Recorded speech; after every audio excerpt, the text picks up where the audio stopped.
Hermanos, que el Señor les bendiga. Aquí empezando un año nuevo, con muchas esperanzas en que este año 2021 sea uno mucho mejor que lo que tuvimos el pasado año. Me toca comenzar con las lecciones de este año.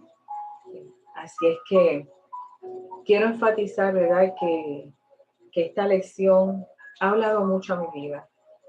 Esta lección del día de hoy es la lección número 20 y dice: sirvamos en espíritu y en verdad. Así es que vamos a ver cómo esta lección nos habla a nosotros, y es un buen comienzo para empezar este año 2021. Así es que vamos a empezar primeramente por orar a nuestro Padre Celestial para que nos use instrumento y que podamos nuevamente aprender de su palabra que es enriquecedora, su palabra que nos habla, su palabra que nos orienta, su palabra que es agua y bálsamo a nuestras vidas. Así es que oremos. Señor y Dios, Padre nuestro, en este día, Señor, que estamos aquí en esta lección a principios de año, te queremos, Señor, una vez más, Señor, poner nuestra vida en tus manos, Señor. Queremos, Padre, que tu bendición, tu acompañamiento, Señor, tu presencia y tu palabra nos guíen día a día para seguir en esta vida, Señor. Sobre todo, mi Señor, te pido por mis hermanos, mi Dios amado, sé con ellos, con sus familias. Y Señor, que tus ángeles acampen alrededor de ellos, Padre. Dale mucha salud, Señor. Cuídales, Señor, en medio de esta situación que seguimos viviendo, pero que sabemos que tú estás con nosotros. Padre, en el nombre de tu Hijo, te lo pedimos. Amén y amén. Vamos a compartir, ¿verdad? Como a mí me gusta hacer las lecciones, compartiendo a través de una presentación para que nos ayude a tener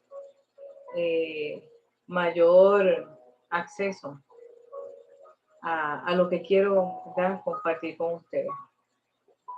Así es que vamos por aquí rapidito.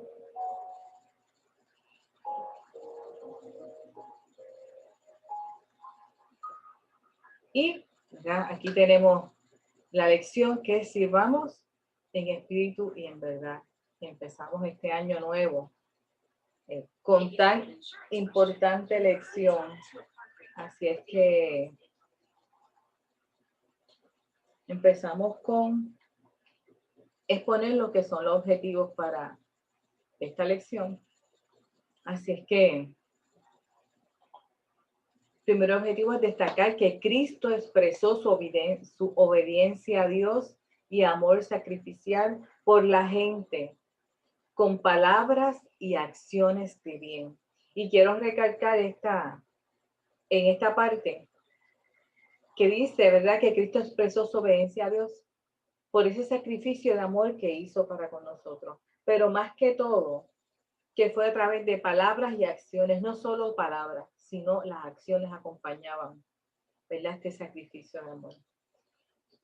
Que el segundo objetivo es que las personas cristianas, tú y yo, que estamos aquí, debemos expresar nuestra fe en Dios y amor por la gente, porque no es amor solo para el Padre, qué bien, ¿verdad?, nuestro Padre Celestial. Es amor por los que están a nuestros alrededores, por la gente, por los hermanos en la fe y por los que no son hermanos en la fe. ¿Y cómo lo expresamos? Con palabras, acciones y actitudes. Y esa palabra es muy importante, actitudes, que respondan al Espíritu de Cristo. Y el tercer objetivo es, aunque obedecer a Dios con palabras y acciones demande que el cristiano se comporte con humildad, contiene poderes para que puedan levantarse y glorificar a Dios viviendo una vida de excelencia. Así que esos objetivos, ¿verdad?, son profundos. El texto áureo que vamos a estar leyendo está es de Filipenses, ¿verdad? En la palabra 2 del 5 al 10. Y dice así: Él, siendo en forma de Dios, no estimó el ser igual a Dios como cosa a que aferrarse, sino que se despojó a sí mismo, tomó la forma de siervo y se hizo semejante a los hombres. Más aún, hallándose en la condición de hombre, se humilló a sí mismo, haciéndose obediente hasta la muerte, y muerte de cruz. Por eso Dios también lo exaltó sobre todas las cosas y le dio un nombre que es sobre todo nombre, para que en el nombre de Jesús toda rodilla se doble, toda rodilla de los que están en los cielos, los que están en la tierra, ¿verdad? Y debajo de la tierra. Los textos bíblicos que vamos a estar esta noche, tarde, o cuando usted vea el video, ¿verdad?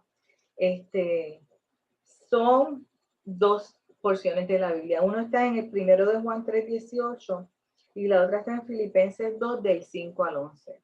El primero de Juan del 5 al 18, perdón, del 3:18, dice así: hijitos míos, que nuestro amor no sea solamente de palabra, sino que se demuestre con hechos. Que dice que no sea solo de palabras, sino que lo demostremos con nuestras acciones, con hechos. El texto bíblico, que es de Filipenses 2, del 5 al 11, dice así, y lo leemos en nombre del Padre, del Hijo y del Espíritu Santo. La humillación y la exaltación de Cristo. Tengan unos con otros la manera de pensar propia de quien está unido a Cristo Jesús, el cual, aunque existía con el mismo ser de Dios, no se aferró a su igualdad con él, sino que renunció a lo que era suyo y tomó naturaleza de siervo, haciéndose como todos los hombres y presentándose como un hombre cualquiera. Se humilló a sí mismo, haciéndose obediente hasta la muerte en la cruz. Por eso Dios le dio el más alto honor y el más excelente de todos los nombres, para que ante ese nombre concedido a Jesús doblen todos las rodillas, en el cielo, en la tierra y debajo de la tierra, y todos reconozcan que Jesucristo es el Señor, para gloria del Dios Padre. ¿Cuál es la importancia de ese sacrificio de Dios, de Jesús? Que Él era igual al Padre, pero sin embargo pasó por una humillación de muerte, y en aquellos años, ¿verdad? En aquel tiempo atrás, muerte de cruz. ¿Para qué? Para exaltar el nombre del Señor. ¿Qué eventos claves tenemos que con verdad tener en cuenta? La humillación de Cristo, más que todo, que era morir en la cruz para obedecer al Padre y redimir a la humanidad. Y la resurrección de Cristo, esa resurrección que fue obrada por Dios para validar el sacrificio de Cristo y convertirlo en fuente de redención y de plenitud de vida. Por eso es que nosotros, ¿verdad?, creemos en nuestro Padre Celestial, porque eso fue un sacrificio real, eso fue un sacrificio del cual tuvimos esta oportunidad de ser salvados, ser salvados de nuestra humanidad, de nuestros pecados.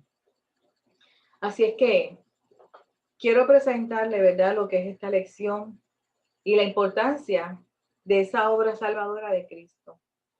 Obra que forja su iglesia y que los cristianos deben conocer y identificar en todo momento.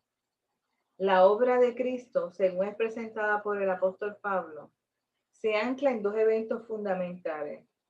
Como hemos visto, ¿verdad? Anterior, el primero fue la humillación de Cristo, humillación con la cual llegó al extremo de morir en la cruz para obedecer al Padre y redimir a la humanidad. El segundo es la resurrección de Cristo, esa resurrección que fue obrada por Dios para validar ese sacrificio y convertirlo en fuente de redención y plenitud de vida. La humillación y la exaltación de Cristo, de las cuales Pablo nos habla, fueron profetizadas en Isaías 53. Isaías describe al Cristo crucificado como una figura despreciada y desechada entre los hombres, aunque en realidad él fue herido por nuestras rebeliones, molido por nuestros pecados, contempló su resurrección y exaltación cuando anticipó que él vivirá por largos días y la voluntad de Jehová será en su mano prosperada. Así es que, qué bonito, que esa obediencia de Jesús que nosotros debemos simular. Siguiendo el pensar y el actuar de Cristo, los cristianos enfrentamos las humillaciones que sean necesarias para servir a Dios y al prójimo y las enfrentamos con la certidumbre de que somos más que vencedores. ¿Cuántas veces hemos dicho eso en la iglesia? Somos más que vencedores. El énfasis de esta lección es que los cristianos no debemos temer ante crisis que tengamos que enfrentar, y eso es importante. No tenemos que temer, sino que debemos orientar nuestro estilo de vida y conducta para que sea conforme al amor y a la verdad de Cristo. Qué bonito es, ¿verdad? Esa parte donde nosotros realmente entendamos que nuestra vida tiene que seguir ese modelo que es Cristo Jesús en nuestra vida. ¿Qué es importante destacar de esta palabra que hemos leído? En Juan, ¿verdad? Ese versículo que leímos, aquí hay un apasionado y paternal clamor de Juan a los cristianos para que expresen su amor con palabras y hechos que correspondan al Espíritu de Cristo. Juan afectuosamente llama a los hermanos en la fe, hijitos míos. Como padre espiritual de ellos, les pide que ejerzan el amor fraternal, no solo de palabra ni de lengua, sino con hechos y verdad. ¿Y cuál es la diferencia en que sea no solo de palabra y lengua? Porque como a veces se dice por ahí, ¿verdad? Con la boca es un mamey. Sin embargo, cuando lo vamos a hacer con hechos y verdad, ahí es donde se ve la diferencia.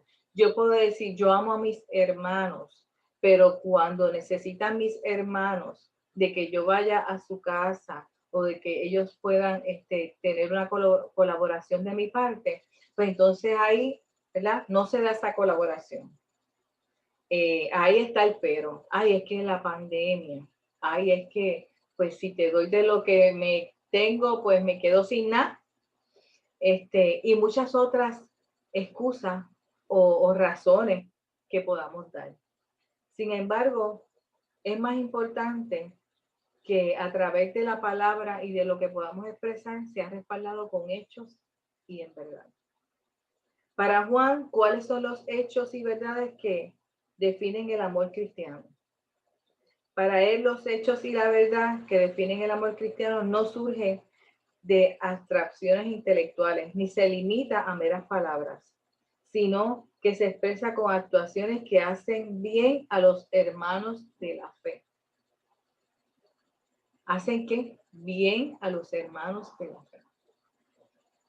Así es que es importante que podamos pensar en esto. porque empezamos con los hermanos de la fe, pero también a nuestro prójimo, a nuestro vecino, a nuestro compañero de trabajo. Vamos a hacer también ese ejemplo de Jesús, tanto para nuestros hermanos de la fe como para los demás. Juan destaca que ellos fueron amados por Cristo y habiendo sido amados en verdad por Él, saben lo que es el amor y cómo deben amar. ¿Y tú sabes cómo debes amar? En Cristo, la pedagogía del amor es perfecta, porque contiene palabras y hechos con amor. En realidad, uno pretende amar sin haber sido amado. Con razón dice Juan, en esto hemos conocido el amor, en el que Él puso su vida por nosotros. Cristo, al poner su vida en juego a favor de sus discípulos, le hizo comprender la autenticidad de su amor por ellos. Ellos vieron en realidad el acto, ¿verdad? Lo que realmente pasó. No solo fue que lo dijo, sino fue que hubo un hecho, una verdad. Realmente debemos saber que responder con amor a los sufrimientos y necesidades de nuestros hermanos implica correr riesgo junto a ellos. ¿Qué dije? Debemos saber que responder con amor a los sufrimientos y necesidades de nuestros hermanos implica correr riesgo junto a ellos.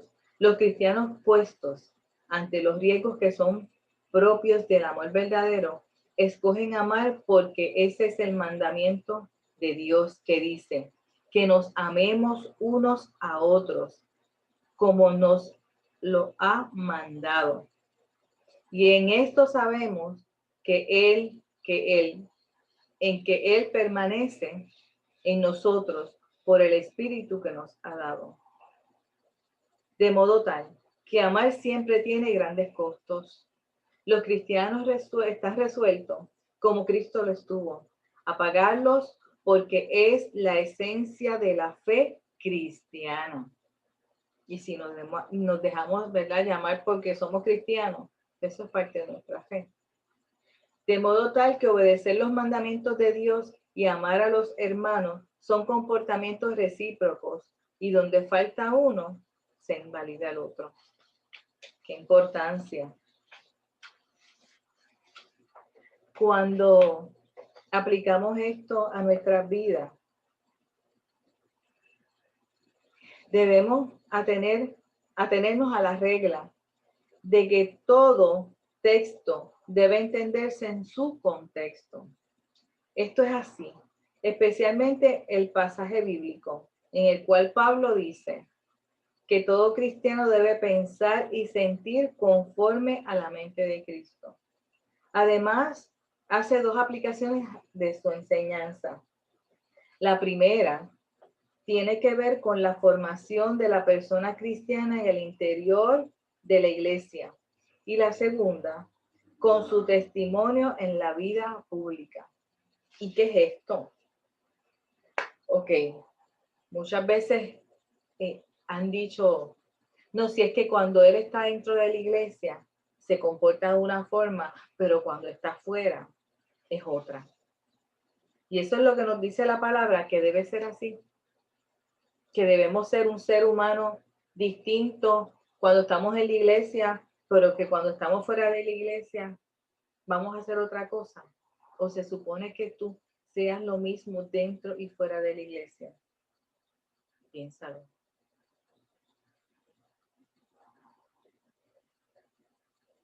Así es que, en relación, ¿verdad?, con esta formación que debemos tener los cristianos, él dice que en virtud de la unidad con Cristo, el pensamiento y el sentimiento de los cristianos tienen que ser conforme al Espíritu de Cristo. Esto implica que a partir de la unidad de cada cristiano con Cristo, se produce la unidad de la iglesia como cuerpo suyo. Parece que entre ellos había un problema de división y Pablo aprovechó el aspecto doctrinal para fortalecer la unidad de la iglesia. Y eso solo pasa en aquella iglesia. Eso no pasa en las iglesias que asistimos, en las iglesias que somos parte. ¿O sí pasa? Esperemos Dios que sea lo menos, ¿verdad?, de pasar. En estos días, algunos cristianos equivocadamente piensan que la unidad cristiana es una pura uniformidad conceptual, que es un concepto nada más, que eso no existe. Eso está ahí porque, ¿verdad? Debe estar ahí. Una uniformidad que no pasa de ser producto del dominio de una persona autoritaria sobre la iglesia. Lejos de eso, Pablo explica cuál es el centro de la unidad cristiana. Nos dice que ella depende de si los cristianos, nos dice que ella depende de si los cristianos piensan, sienten y actúan conforme a la mente y sentimientos de Cristo. Según esta enseñanza, ¿cuál es la distinción suprema del pensar y sentir de Cristo? Sino que Él se humilló a sí mismo para servir a Dios y amar a los seres humanos. Esa es la distinción. La unidad no se da donde cada quien se aferra a su ego y trata de imponerlo sobre los demás. Esa actitud más bien debilita la unidad cristiana y multiplica las tensiones y divisiones entre cristianos. Gente, aquí dice entre cristianos. No dice que es entre gente que se conoce allá en un club social o que es parte de una organización. No. Dice que es en la iglesia. Así es que, ¿qué pasa cuando nos aferramos a nuestro ego y tratamos de imponerlo ante los demás? ¿Qué es nuestro ego? Yo soy la que aquí tiene la posición tal o cual. Y aquí se dice lo que yo digo. Eso es nuestro ego. No es que yo tengo unos estudios allá que llegan a Harvard y como yo tengo más conocimiento que tú, pues se dice lo que yo la pienso. Yo pienso y es esto. Cuando nos imponemos y no le damos participación a los demás, y qué valioso es cuando somos líderes de grupos, somos líderes en la iglesia. Y lo primero que hacemos es que ante alguna situación que surja, prestamos la atención al oído, a escuchar lo que el otro tiene que decir, a escuchar lo que el otro, cuál es su parte. Y cuando difiere de la mía, irnos a sentar a hablar sobre eso. Mira, es que yo pienso que esta situación es tal o cual. Dame tú, quizás uno dice, mira, dame tú, porque tú lo ves así. Y cuando se da esa dinámica de comunicación, y cuando se da esa dinámica donde los egos se quedan afuera, ¿verdad? Vamos a dejarlo fuera de la conversación. Aquí yo soy un ser humano igual que tú, que tiene capacidades de analizar y pensar igual que tú, y que al igual que tú necesito escuchar lo que tú sabes, tú necesitas escuchar lo que yo sé para tomar una decisión y en pro y bienestar de quién. Porque si somos semejantes a Jesús, ¿qué hace nuestra actitud? ¿Qué hace nuestra forma de hablar? ¿A quién representamos? A Jesús. Pues tiene que darse esa dinámica, tiene que darse esa dejar ese ego y tratar y dejar de imponer imagen en nuestras iglesias. Dice que Cristo se humilló. ¿Y quiénes somos tú y yo para no humillarnos o no dar la oportunidad de escuchar? ¿Por qué tenemos que el ego se nos suba? O querer, porque yo tengo o no tengo, o llego o no llego. No, gente. Está bien clarito en esta lección. Y si esta lección, ¿verdad? Es para hablar a nuestras vidas, debemos escuchar. Debemos escuchar. El principio de la unidad de cristianos, ¿verdad? Con la mente y sentimientos de Cristo, el apóstol pide a los filipenses que sea una comunidad consoladora, que recibe estímulos de amor y que practica la comunión del Espíritu y que recibe y da afectos extrañables y de misericordia. Gente, esto es fuerte. Nos pide, ¿verdad? Al utilizar el apóstol enviar esa comunicación a los filipenses, piensa que en ese momento nosotros pudimos ser parte de esos filipenses y nos exhortan a que seamos una comunidad consoladora. ¿Y qué es ser consolador? ¿Qué es una comunidad consoladora? Que consuela, que da apoyo, que ayuda, que escucha, que Dios lo utiliza y le da palabra en aquel momento donde mi hermano necesita, que recibe estímulos de amor. ¿El amor es malo? El amor, ¿verdad? ¿Qué dice la palabra bíblica del amor? Esa palabra. Sigamos esa palabra, ¿eh? Sobre Dios cuando habla del amor. Que practica la comunión del Espíritu y quiere estar en comunión. Es estar en pelea, estar en discordia, estar enojado en la misma iglesia o no estar de acuerdo en algo. Yo puedo estar en desacuerdo, pero eso no debe quitarme la comunión ni la paz. Y que recibe y da afecto. Recibe y da afecto. ¿Qué pasa cuando tú das? Que muchas veces pasa que tú das ese afecto y a veces tú recibes más de lo que puedes pensar dar. Y estos afectos son extrañables y en misericordia. Misericordia, misericordia que Jesús y Dios nos ha enseñado en su palabra.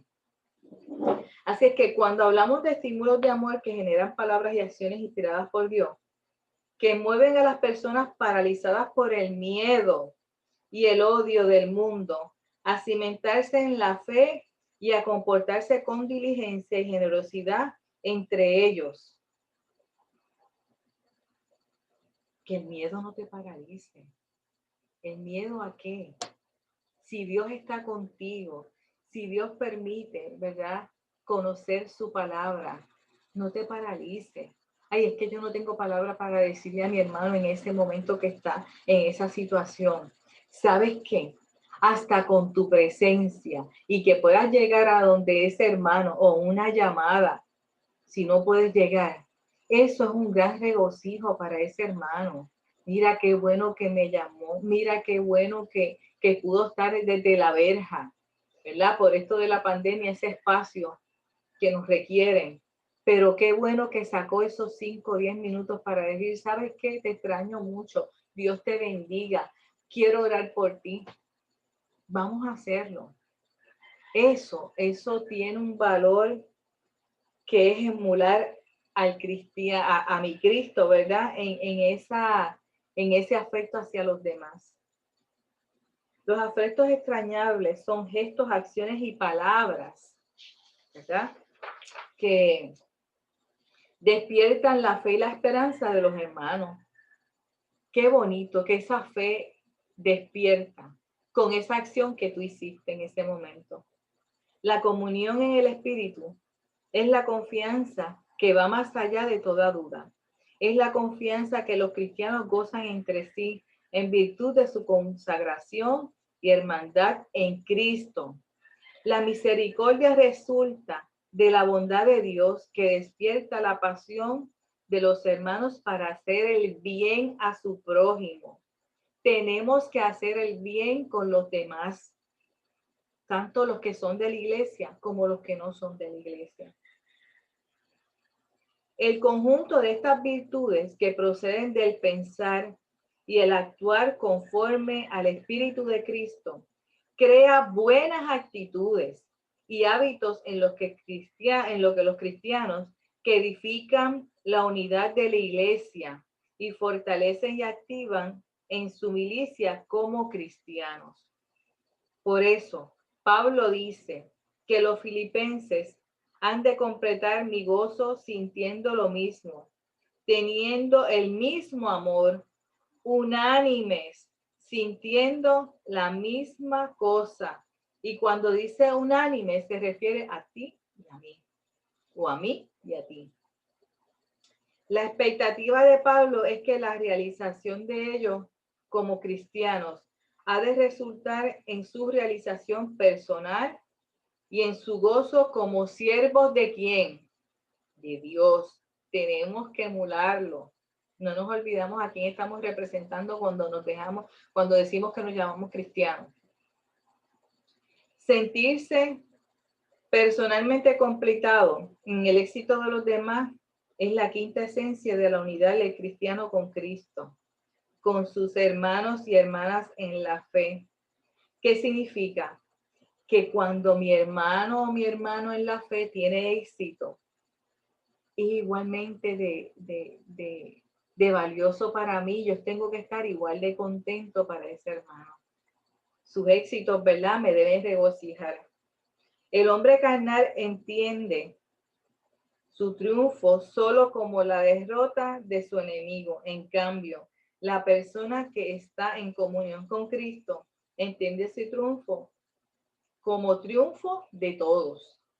Por eso es que Pablo exhorta a los filipenses a no actuar por rivalidad o por vanidad. Antes bien, con humildad, estimando cada uno a los demás como superiores a él mismo. Dentro de el análisis de la lección, el pedido que Pablo le hace a los filipenses, que cada quien considera a los demás como superior a él mismo. Esto rebasa la relación adversativa del mundo, relación en la cual prevalece la enemistad de unos con otros.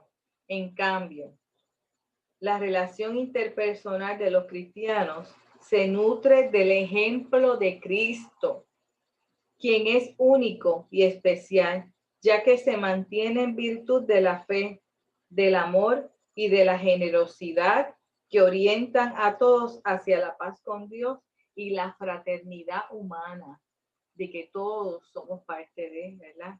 Ese sentir bien cuando estamos en comunión los hermanos, vamos a la iglesia y los vemos, y esta pandemia que quizás nos ha quitado esos abrazos y esos besos y ese compartir, pero que ha abierto otras formas de hacerlo. En algún momento lo vamos a restablecer. En algún momento vamos a volver a hacer lo mismo que hacíamos antes. Esas actividades, ese confraternizar. Pero en este momento no se puede hacer físicamente con todos, pero lo podemos hacer a distancia. Podemos a la distancia dejar algo, un detallito, una oración, una llamada. Así es que vamos a ser más proactivos en este ambiente que nos ha tocado vivir. La segunda aplicación que Pablo hace sobre la enseñanza de que es necesario pensar y sentir conforme a la mente de Cristo. Trata sobre la influencia de los cristianos en la sociedad civil y que se encuentra en Filipenses 2 versículos de 12 al 16. En ello, Pablo le dice a los cristianos que deben comportarse fuera de la iglesia como luminares del mundo. Comportarme fuera de la iglesia como luminares del mundo. ¿Qué significa? Que todos me van a mirar como ejemplo.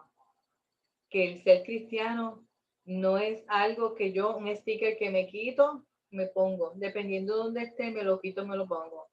En las filas donde había que hacer estas filas enormes, pues me lo quité. Y puedo expresarme y puedo molestarme. O cuando hay una persona que me quiere hacer daño o injusticias que uno ve, me lo quito. Y entonces los insulto o le digo cosas que no son. Miren, gente, para tener una conversación y uno hablar con otra persona aspectos, ¿verdad?, que te puedan estar molestando o que no sean justamente lo que tú entiendes, no tienes que faltar el respeto. No tienes que, primero, ni temerle. Simplemente exponer lo que tú piensas y escuchar a la otra persona también. Así es que más allá de ser una persona distinta cuando no estoy en la iglesia, es al contrario, ser más como cuando estoy en la iglesia para que los demás vean lo que Cristo ha hecho en mí. Porque si los demás no me ven como luminaria al mundo, entonces creo que no estamos haciendo lo que dice su palabra. Él dice que para ser luminares en el mundo, los cristianos deben hacer todas las cosas, sin murmuración y discusiones. ¿Cómo es posible que el cristiano deje de murmurar y discutir? Qué difícil, ¿ah? Debemos entender que discutir las cosas para ponerse de acuerdo es vital para toda comunidad humana. Sí, hay que hablarlo. No es discutir de pelear, es discutir de comunicarnos, de discutir la forma de exponer los puntos, de exponer tus razones, que tú escuches las mías. No es de gritar, no es de faltarse el respeto, no es de decir, yo aquí soy quien soy y por eso es que me tienes que hacer caso. No, no. Si en algún momento yo tengo que dejar, ¿verdad? Hay momentos en la vida que hay que tomar unas decisiones donde por posiciones, pues, ¿verdad? Esa no es la primera opción. Simplemente, pues mira, es que se debe hacer por esto y por esto y por esto. Pero das razones, la gente entiende. Y aunque no esté de acuerdo contigo, en algún momento va a decir, quizás no esté de acuerdo, pero pues vamos a hacerlo. Pero llegamos a una conversación, llegamos a discutir sobre el evento. No nos vamos con murmuraciones, no nos vamos con yo entiendo que aquel hizo esto por esto y por esto. No, hermano, esa no es la forma. Hablen, la comunicación es básica y a veces, ¿verdad? No somos mudos y aunque fuese mudo, pues había forma de comunicarnos. Así es que vamos a evitar esa murmuración o esa parte donde yo puedo entender que él hizo esto o por aquello otro. Sin embargo, la otra persona quizás ni tuvo eso en mente de realizarlo, pero mi mente y recuerden que estamos en este mundo y a veces vienen pensamientos que si no los filtramos no son pensamientos del Padre. Entonces podemos entender que ese pensamiento, ¿verdad? No, porque quizás es que ahora tiene un puesto y ahora te menosprecia. Gente, no. Vamos a hablar, vamos a sentarnos, vamos a comunicarnos, vamos a llevar estos momentos donde no estamos de acuerdo o hay alguna situación a dialogar sobre, porque somos luminarias y las luminarias no actúan de otra forma, ¿verdad? Son actos que debemos evitar, las murmuraciones y las discusiones que no tengan una base de resolución, porque no es discutir, es como al hablar tenemos una resolución de la situación que sea. Así es que debemos entender que discutir las cosas para poner de acuerdo es vital, ¿verdad? Para ponernos de acuerdo es vital para toda comunidad humana, todo ser humano. Y que cuando se dice que los hermanos no murmuren o discutan, se refiere a que no deben debatir como si estuvieran lidiando unos con otros. Porque si verdaderamente piensan con la mente de Cristo, Dios es el que en vosotros produce el querer como el hacer. En virtud de que Dios es quien produce en los cristianos el querer y el hacer, existe en la iglesia una actitud de confianza en la voluntad de todos los creyentes. La unidad de pensamiento con Cristo produce en la iglesia una unidad maravillosa cuando todos estamos unidos en un mismo pensar de voluntades y acciones que se origina en Dios y se refleja en una sociedad civil. Esta unidad que sirve al querer y el hacer de Dios es la fortaleza de la iglesia. Es el foco de atracción para un mundo cansado de divisiones, violencias e injusticias causadas por personas que solo buscan satisfacer sus intereses egoístas. ¿Qué pasa? Que en la iglesia es cuando vamos a buscar paz, refugio. ¿Cuántas veces hemos tenido situaciones cuando las actitudes de algunas personas no ayudan a que se vea la iglesia como ese refugio, a que se vea la iglesia como ese sitio donde yo voy a conseguir y a encontrar esa paz entre mis hermanos, ese apoyo? Voy a la iglesia y entonces en vez de ver esa parte donde claramente Dios nos dice que eso es lo que tiene que suceder allí, pues lo que vemos es otra cosa. Entonces reflexionamos todos, tú y yo reflexionamos. Esto es lo que quiere Cristo. Esto es lo que el reflejo que debe tener nuestra iglesia ante la sociedad, ante los demás.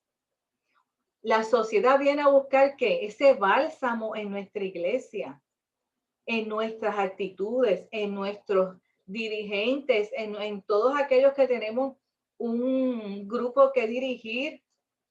Y entonces cuando llegan allí, dicen, ¿para qué yo voy a ir a esa iglesia? Y no estoy hablando de la Iglesia Metodista Renacer Embajadero, yo estoy hablando de cualquier organización, ¿verdad? Que tenga a nombre la iglesia y que crea un Dios de poder en Jesús, el Espíritu Santo. Esto no tiene nombres. Esto es, véalo como un mensaje de elección a principio de año que Dios quiere llevarnos a todos, porque le está hablando a usted, pero primero me habló a mí. Así es que cuando vemos que estas cosas se dan en la iglesia, hay que preocuparse. Hay que pensarlo. Hay que ver qué es lo que está pasando y trabajar. No es, eso pasa. Ajá, y pues si pasa, ¿cómo lo vamos a resolver? ¿Cómo vamos a evitar que esto siga? ¿Cómo vamos a evitar que surjan nuevas situaciones donde cuando venga hermanos a buscar o personas de afuera de la calle a buscar ese regocijo, lo que vean en la iglesia no sea esto? Tenemos que a veces hacer metas personales y viendo, ¿verdad?, de estos libros que uno tiene adicionales, vi algo que entiendo que es pertinente para esta lección de hoy. Actúe en su meta todos los días. La diferencia entre un sabio y un necio es su respuesta a lo que ya sabe. Un sabio investiga lo que oye, mientras un necio sabe pero no actúa. Para cambiar, usted debe actuar. Y mientras lo hace, haga también algo positivo por alguien más. Y aquí hay algunas expresiones que a veces nosotros indirectamente las decimos o las tenemos como parte de nuestro día a día, de nuestro lenguaje. Y dice, elimine por completo estas expresiones, ¿verdad? En vez de usar estas expresiones, que es la que voy a decir primero, utilice estas palabras como parte de su vocabulario. En vez de decir no puedo, diga puedo. En vez de decir, si es que, dice, lo haré. En vez de decir, luego que, digo, dudo que, espero lo mejor. En vez de decir, no pienso que, diga, sé que.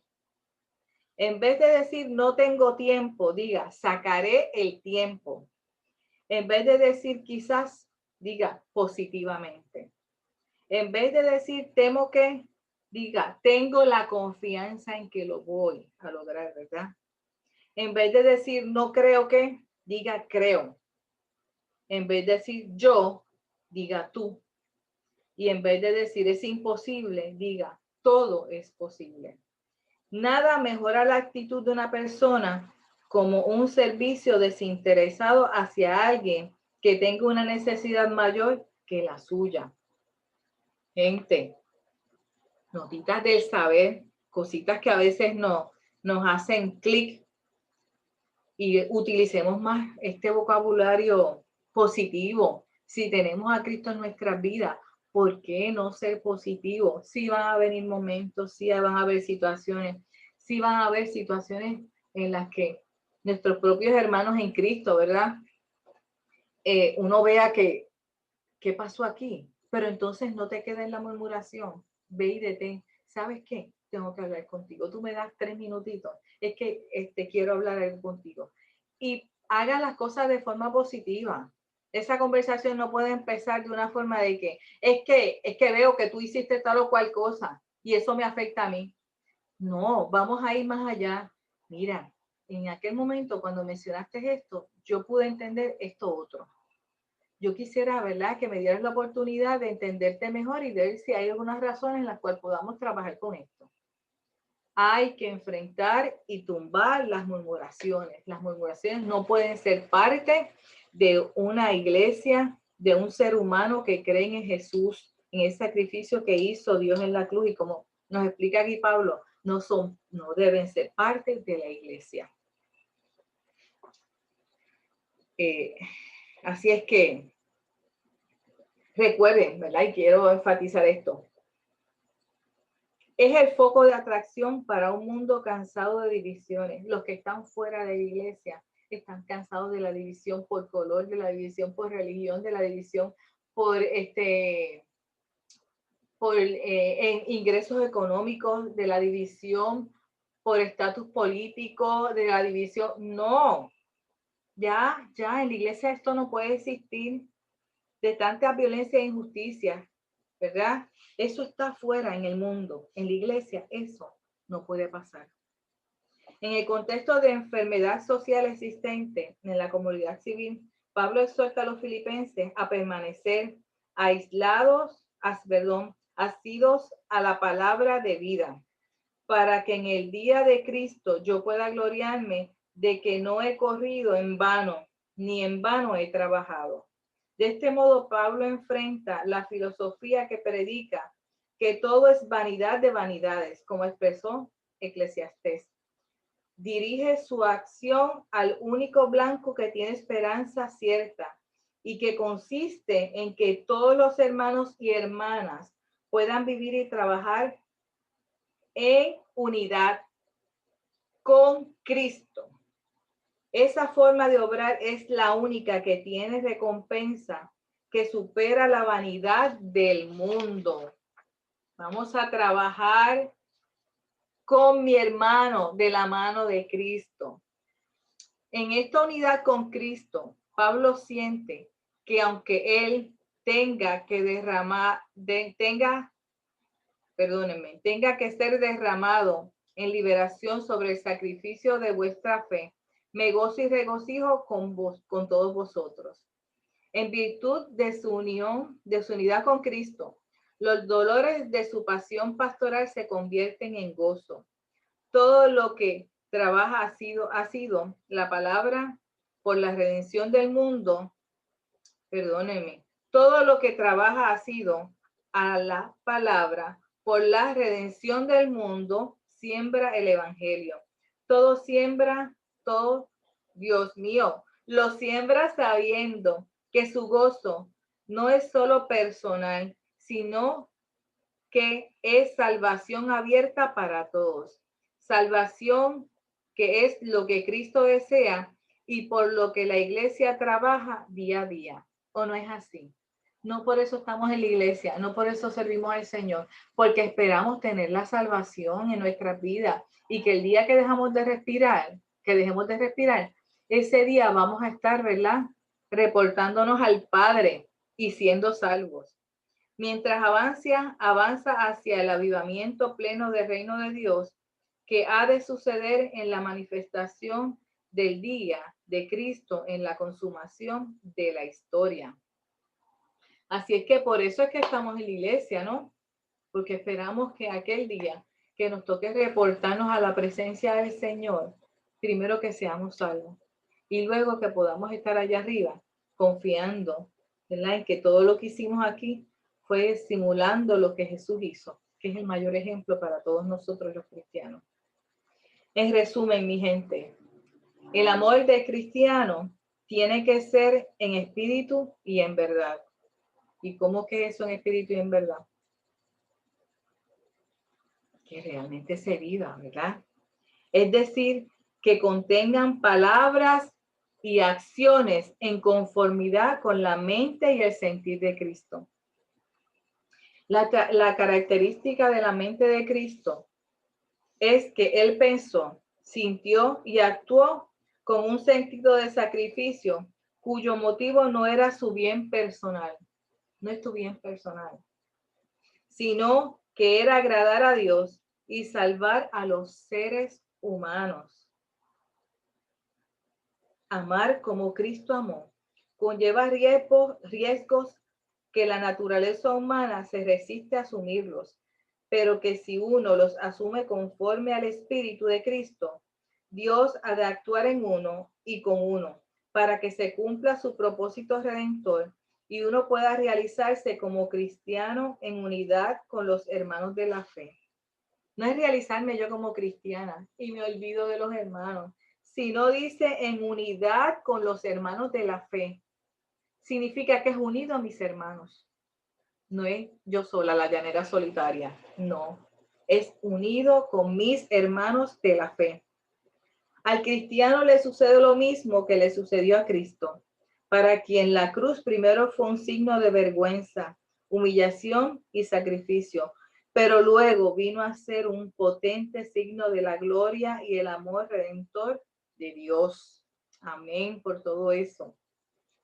Todos los que voluntariamente sirvan a Dios en espíritu y en verdad han de descubrir que Él los acompaña en toda crisis.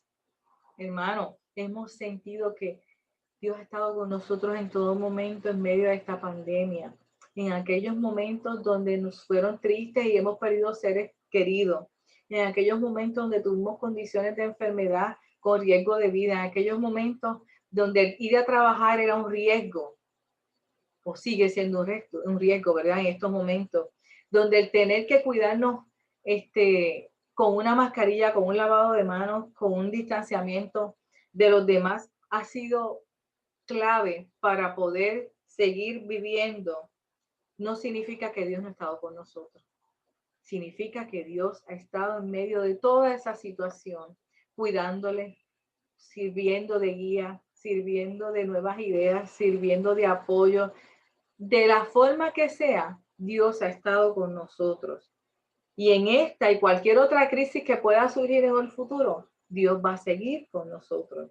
Así es que Él nos acompaña en toda crisis y que los sacrificios que tengan que hacer se han de convertir en crecimiento, triunfo y salvación para todos. ¿Cuánto no hemos crecido en medio de esta pandemia? ¿Cuántos no hemos tenido esas oraciones y hemos visto la mano del Señor y el triunfo del Señor, donde ha permitido salir victoriosos en condiciones de salud, en emergencias, en situaciones? Y más que todo es para la salvación de todos.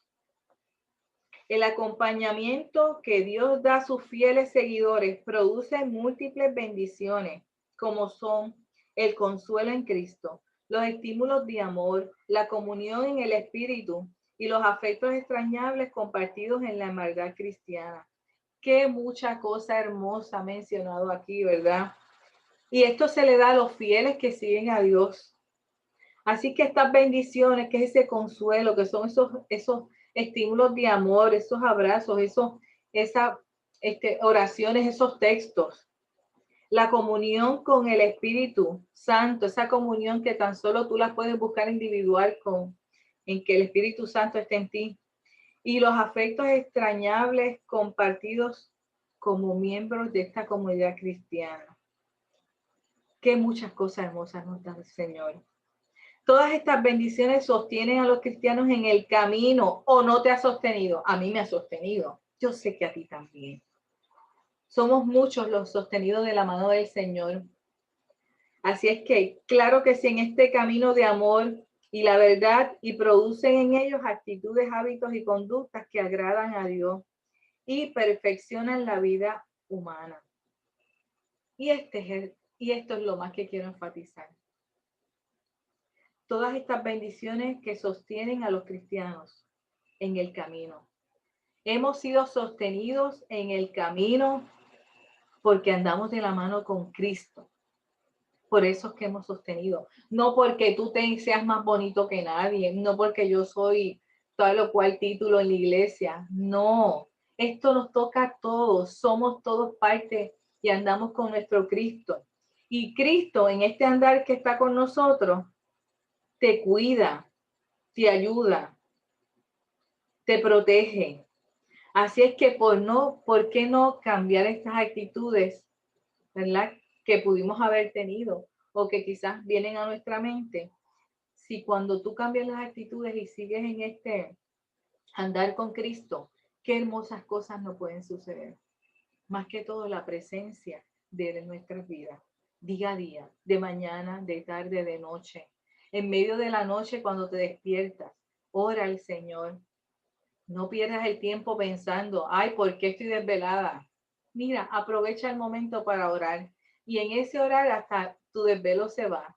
Así es que No pierdas oportunidad. No estamos en tiempo de perder oportunidad para estar más cerca de Dios. Es tiempo de buscarlo y realmente en espíritu y en verdad. Hay que buscarlo. Dios nos ayuda tanto.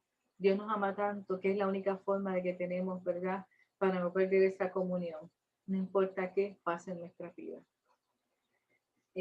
La oración para cerrar, ¿verdad? Esta lección del día de hoy dice así: oh Dios y Padre Celestial, gracias te damos por Jesucristo, que ante ti se ofrendó a sí mismo por nosotros.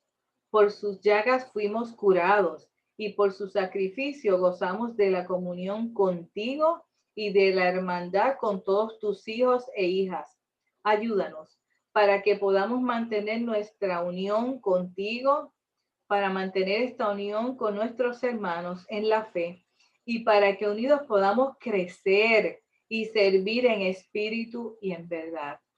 Amén. Hermano, espero que esta lección del día de hoy cale en tu corazón, cale en tus pensamientos, y si hay que hacer cambios en tu persona, en tu vida, en tu forma de ver las cosas, es tiempo de hacerlo. Es tiempo. Dios no habla en vano. Esta lección a principio de año para mí ha sido de mucha reflexión y más que todo, como dice el título, sirvámosles, ¿verdad? Sirvamos en espíritu y en verdad. Y cuando el Espíritu de Dios está en nosotros y la verdad, todo esto se va a dar y va a ser más fácil de nosotros alimar nuestras diferencias, si existen algunas, o cuando sucediese alguna situación en la cual tendremos que hablar con otro hermano, Dios nos dé la palabra perfecta, no para ofender a nadie, ¿verdad? Sino para realmente eliminar cualquier duda que el enemigo quizás quiera llevar para hacer daño. No permitamos eso, no le demos esa herramienta al enemigo, sino que en cada vez que tengamos esos pensamientos, clamemos al Espíritu Santo para que sea Él el que nos guíe, el que nos dé, ¿verdad?, su ayuda, su entendimiento, el conocimiento, la palabra y todo aquello que pueda estar y nos favorezca para llevar una vida mejor entre hermanos en la fe. Así es que eliminemos ese vocabulario de no puedo a puedo. Yo puedo tener esta conversación, yo puedo hacer que mi hermano me entienda, yo puedo hacer que mi iglesia sea mejor y yo puedo hacer que nuestra vida en comunidad como parte de nuestra iglesia, ¿verdad?, sea una que sirva para unir y sea una de bálsamo a aquellos que vienen de afuera y necesitan de nosotros. Así es que les bendigo en el nombre del Señor. Espero que este año sigamos creciendo en el nombre de Dios y sobre todo que seamos, esa hermandad siga creciendo entre todos. Dios les cuide. Se le ama en el nombre del Señor.